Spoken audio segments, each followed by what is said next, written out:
Rock on, Rockies fans. Welcome into a breaking news, breaking alert, Locked on Rockies instant reaction. We are talking about the Kris Bryant deal right now here on the Locked on Rockies podcast. We're going to break it down more on the podcast, but I wanted to hop on and give instant reactions here. Let me just promote this real quick. Okay, let's dive in, folks. Kris Bryant, the Colorado Rockies have agreed to a 7-year, $182 million deal. Kris Bryant is heading to the Mile High City. Let's head to the Gazette. Let's read Danielle Allentuck over here on the Colorado Springs Gazette.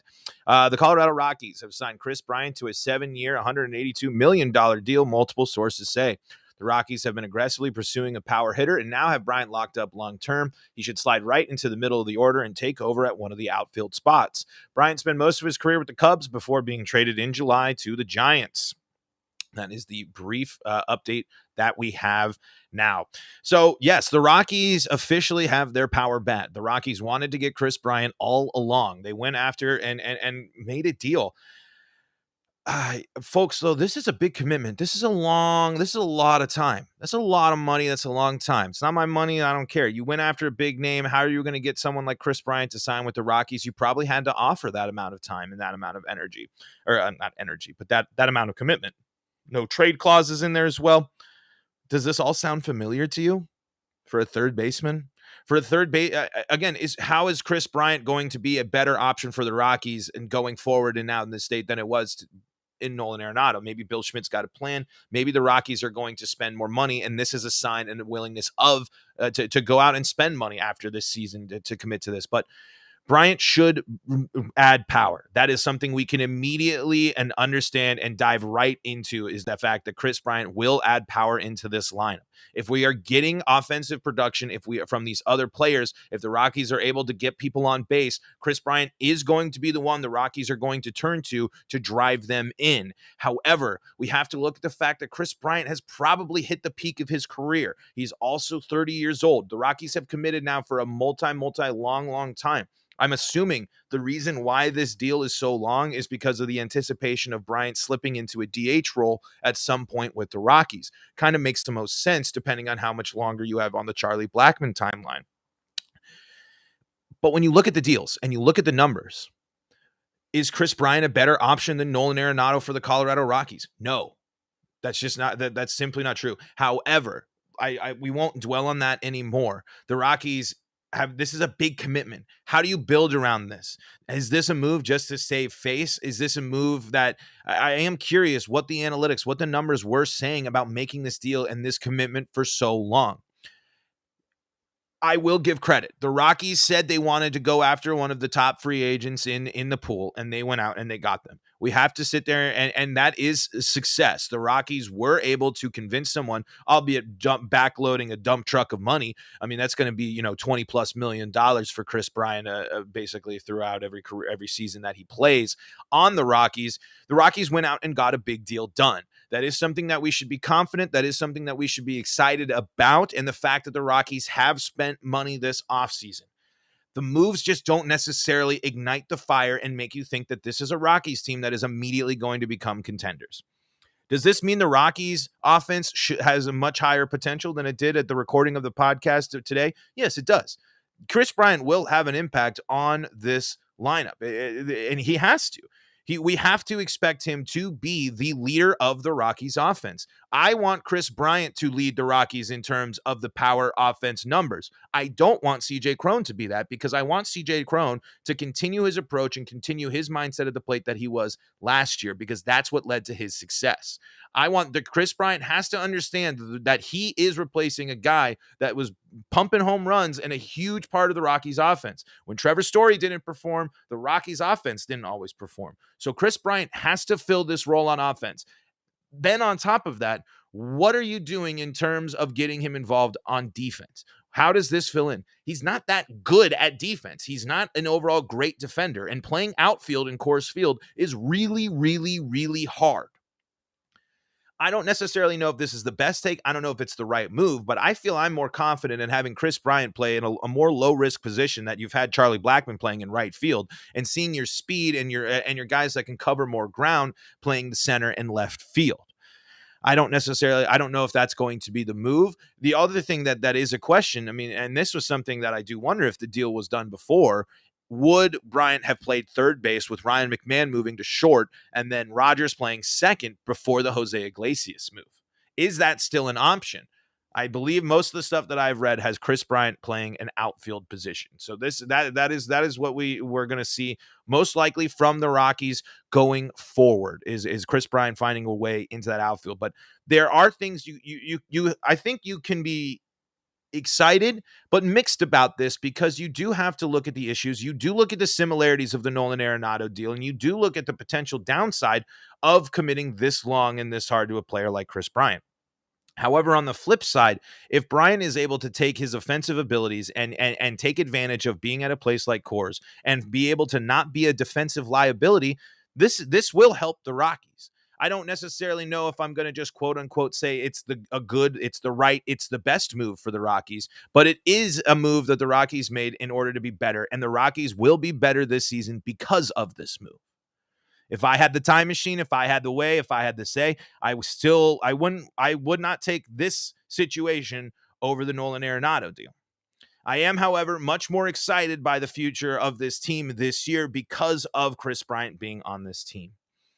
I think we have to sit here and things to be excited as Rocky fans is to sit here and realize if players can have bounce back years and if they can actually come and benefit from playing in a place that is better to hit for them, we could see some improvement. We could see some veteran players and some contributors into the Rockies that will have the Rockies score and benefit these players that rose to the occasion last year on the offense. However, this team is not built to take on the juggernauts that are the best teams, not only in the National League West, but the rest of Major League Baseball. This is a team again, we talked about the odds and the stuff and then the narratives that surround the Rockies, and I'm down on them too. But the Rockies are better than some of these teams, and Kris Bryant does put them in a better position that I think that they'll go in and surprise some people in some late season games, but they're still not going to get that wild card position. I don't think even with the expanded playoffs and adding Kris Bryant and these moves, the Rockies have found themselves in a position of contention. If this is the signal of the Rockies committing to actually going out and trying to bring people in and spending some money and committing to them with term deals, and Bill Schmidt's trying to say, listen, here, let me give my version of the Nolan deal to a big name player and we'll let it play out. Will it play out? Will it be successful? I don't know. However, that could be what his mindset is. I would love to see it followed up by more stuff throughout as we go on into off seasons, because there needs to be a clear plan in place for the Rockies and building off of this. I mean, this is a long time to commit to go, but I'm getting, some people. So why we do it live. James Scott LeGros, the annual contract is $10 million less per year than Nolan Arenado, and Kris Bryant has more roster flexibility, which makes him more valuable considering he's been a plus defender the past 3 years. That is true. There is something, with the fact that Bryant is able to play multiple positions and move around and is less money. That is true. But with that commitment of $10 million in terms of the owner, when you compare those two contracts, the similarities in the length and the time, if I was to pick one of the contracts and I was to have one of them on the team, I would still take the Nolan deal, even with the fact that he is a third baseman, and that is what Nolan Arenado is. I am excited to see that Kris Bryant clearly saw something with the Colorado Rockies that excited him. He saw something and an opportunity for him. None of this, he's close to home. Las Vegas isn't that close to Denver, folks. Come on now, let's be real. I think he realizes that there is a potential, and Colorado has proven to be a place for veteran players to go to see a resurgence, and especially, someone that's played a plenty of games, in Coors Field. I know he was on the Cubs, but playing as San Francisco and being a National League player, he's come through and hit in Colorado. I mean, there has to be a reason. With all the narratives, all the stuff, all the places that would have been interested in signing Kris Bryant, he went to the Rockies, more so than the fact that they committed to him for a huge multi-year deal and multiple year commitment. James adds in his comment, at $10 million per year, it gives the Rockies more flexibility, something Nolan really didn't provide. Defensively, Ryan McMahon is better than Nolan is last year, and their minor league career showed us. There is an argument there. I still think the complete package of Nolan Arenado is worth that $10 million, and it does allow the flexibility.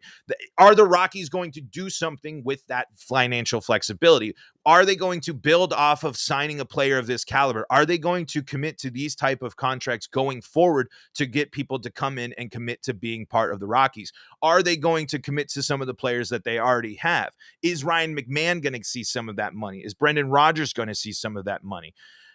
So those are the type of questions you have to see. And now, what does this mean for other pieces of your outfield? What do you do with this clutter of outfielders that you have? You got to move somebody, right? Somebody has to be getting moved from the Rockies, because you can't have a place for Hilliard, for Daza, for Tapia, for Bryant, for I already said Hilliard, but for Garrett Hampson, for all of these people. There's too many outfielders now.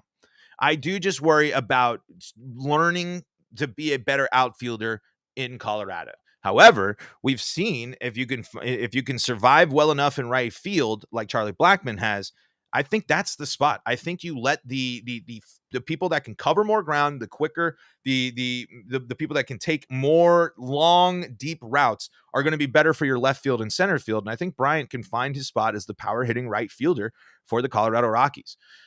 Again, I didn't want to dive too much into just the Nolan comparison, but when those contracts do have all of those similarities, you do have to at least look at it and engage and kind of see that. But again, the Rockies had a plan here, and they stuck to it, and they got it done. That's something at least that we can say. There was a cohesive move. There was a plan. There was a player that they talked about to get in there and make a move for, and that's what they did. So I will commend them for that. We have to see. I mean, it's a lot of money to pay for a player, and to go on from there. But it's something that I will commend. Getting this deal done is no matter the optics, no matter all the stuff, and diving into it and being a spurned Rockies fan, the organization getting this deal done is a good thing. I do want to say that, and I do want to emphasize that, because they went out and they went after a big name player and got the deal done. I appreciate that, and I appreciate that they committed to that actual, we know that we have an issue that we need to face, and we went after and we fixed it. We got another question here from Abel Vargas in the chat. Do you think they keep Story? No, that is officially done. I mean, I know Story hasn't signed anywhere, but with the Rockies signing Jose Iglesias, that clearly is them throwing in the towel, and the money they just paid to Kris Bryant is a clear sign that they are not going to be bringing Trevor Story back. Trevor Story will be playing baseball for a different team in 2022. I'm surprised that team hasn't come out yet, but anyway, that is kind of the first initial thoughts. This is it's kind of a lot still to chew, a lot to swallow as we dive in and figure out what this means. I'm really curious to see what where they're going to put Kris Bryant. What part of the outfield does he go to? I don't know. Maybe we'll right field, but yeah, it's a good point. James, with that Greinke deal is an interesting one too. I did not see the Royals coming out and being there, but some instant player reaction here we're seeing on Twitter. Austin Gomber tweets, "Let's go," and is excited about the new Rocky that is going on, and it's just something that we gotta. There's so much to get down on. There's so much to get caught up in the weeds in. I am just feel how you want to feel, especially at this point in your Rockies fandom, in this point of your rooting for the Rockies career. But I am not going to sit here and just pelt the negatives about this. The Rockies, again, had the plan in place, had the big player in mind, and go out and get that and got the job done.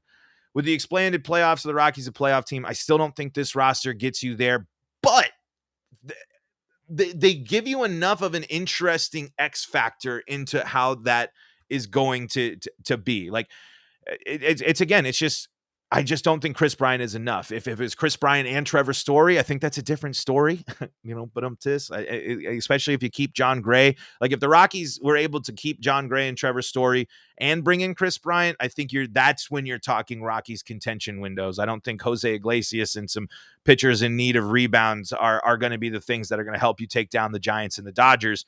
But Kris Bryant will be someone that should contribute to this team.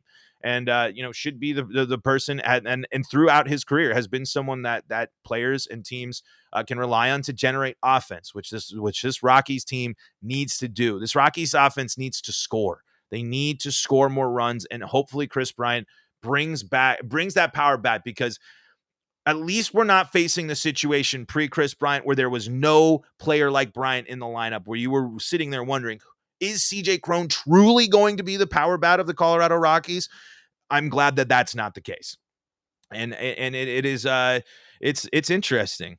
James thinks that the Rockies are going to get a Dickerson and or Jock Peterson and have Sam Hilliard play center field. I think you're going to see Sam Hilliard is going to be the guy leaning on to get that starting position, but then left field opens up Tapia, Joe, all of those stuff. I mean, you know, James is saying Tapia, Daza, Hampson are movable for relievers. I would like that. Out of those three, move some of them. Abel Vargas asks, what's up with Charlie Blackmon? We're hoping he's going to DH, and I hope that the Rockies have talked to him, and I know that he said that he doesn't want to be the DH. He has to be the DH. He will be a better contributor to the Colorado Rockies if he is just the DH, because, again, that's Kris Bryant should be there. Kris Bryant should be the defender in right field and that offense, while also keeping Charlie Blackmon's bat in the lineup and not worrying about his defense. And then you can have your better defenders, your faster guys cover the bigger ground of center and left. Your Sam Hilliards, your Tapias, and of course your Connor Joes as well.